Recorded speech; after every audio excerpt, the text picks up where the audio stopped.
एक कहावत लखनऊ में काफ़ी फेमस है कि जिसको ना दे मौला उसको दे आसुफ दौला। लखनऊ के नवाब के बारे में यही बात उनको बाकी दूसरे नवाबों से जुदा करती थी।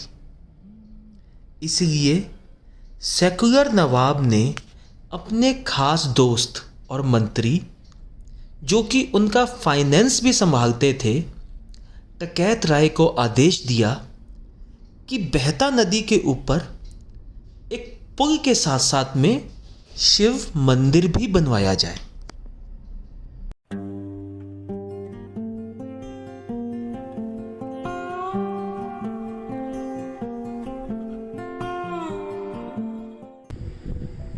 नमस्कार, पर्पल बूट के एक्सप्लोर द अनएक्सप्लोर्ड में आप सबका स्वागत है।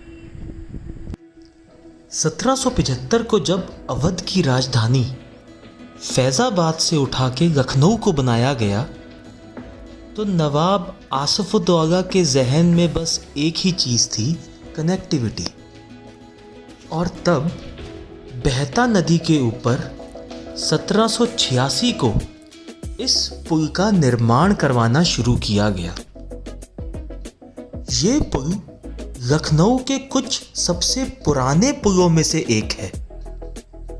तो जब आप लखनऊ से हरदोई की तरफ जाते हैं तो रास्ते में एक जगह आती है काकोरी, और वहीं पे ये छोटी सी जो अब नदी आपको दिखाई पड़ती है, एक्चुअली ये काफ़ी बड़ी नदी थी जिसको बहता नदी बोला जाता है, और उसी के ऊपर इस पुल की संरचना की गई। लगभग 3 मंजिला ये पुल लाखोरी ईंटों से बनाया गया है। लाखोरी ईंटें एक पतली ईंटें होती हैं जो कि शाहजहां के समय में काफ़ी प्रचलित हुई। इसमें गुड़, चूना, उड़द की दाल, बेल और सुर्खी डाल के इन ईंटों को बनाया जाता था। कहते हैं अगर आपको चोट लग जाती थी या स्वेलिंग हो जाती थी तो इन ईंटों को पीस के अगर आप अपनी चोट पे लगाया करते थे तो आपकी चोट ठीक हो जाती थी। बहरहाल इस पुल का डिज़ाइन बाकी पुलों को इससे जुदा इसलिए करता है क्योंकि इसके ऊपर वाले हिस्से में शिव मंदिर, बीच में रास्ता और नीचे 5 मेहराब बनी हुई हैं जिससे नदी गुजरा करती है। लगभग 2 साल का वक्त लगा इसको बनने में। 1786 से इसका निर्माण शुरू हुआ जो कि 1788 तक चला। भारत में शायद ही ये इकलौता ऐसा पुल है जो कि इस तरीके से बना हुआ है।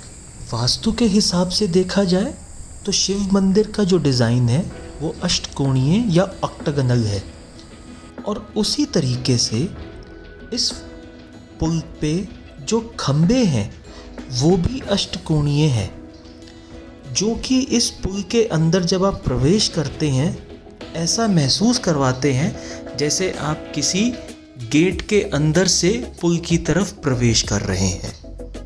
और यही चीज़ इस पुल को बाकी पुलों से डिफरेंट बनाती है। हो सकता है लखनऊ में रहने वाले 50 बार इस पुल के आगे से गुजरे हों हरदोई जाते वक्त, पर इसकी भव्यता का अंदाज़ा लगाना जब आप इस पुल पे चढ़ते हैं तो ही हो पाता है। अगर आप ध्यान से मंदिर को देखें तो इस मंदिर का जो डिज़ाइन है वो चिकन कारीगरी जो कि लखनऊ की प्रसिद्ध है उसमें मुर्री तकनीक के जैसा ही बनाया गया है। एक अलग बात जो इस मंदिर को सबसे जुदा करती है वो ये है कि इस मंदिर में आज तक कोई पुजारी नहीं हुआ। आसिफउद्दौला के बारे में एक किस्सा बहुत ही प्रचलित है कि वो कितने सेकुलर नवाब थे उस समय। उनके दोस्त थे राजा झाऊलाल। तो सर जॉन शोर थे उस समय ब्रिटिश वाइसराय लखनऊ के।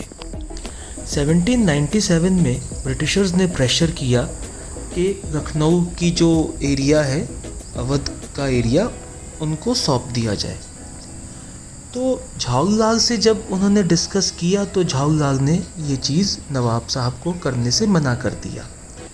अंग्रेज़ों को इस बात की भनक लग गई और उन्होंने प्रेशर करके झाऊलाल जी को पटना भिजवा दिया।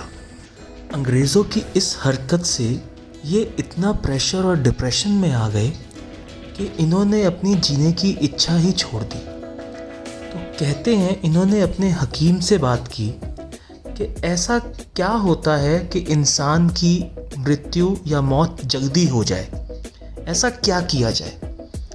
तो इनके हकीम ने बताया कि अगर भूख से ज़्यादा खाएं और देर तक नहाएं तो इंसान जो है वो जल्दी मर जाता है। कहते हैं कि आसिफउद्दौला रात को काफ़ी खाना खाया करते थे और फिर उसके बाद गोमती नदी में घंटों घंटों तक ये डुबकी लगाया करते थे। और जैसा कि हकीम साहब ने कहा था, 10-15 दिनों में इनकी तबीयत ख़राब हुई और उसके बाद 1797 में इनकी डेथ हो गई। तो ये कहानी किस्से लखनऊ की शहरों में, बाज़ारों में सुनाई दे जाते हैं। अगर आपको भी इस पुल के बारे में कोई जानकारी है तो प्लीज़ आप उसको कमेंट बॉक्स पे कमेंट करें, शेयर करें। बाकी पर्पल बूट की यही है राय, मनोरंजन वही जो ज्ञान बढ़ाए। धन्यवाद।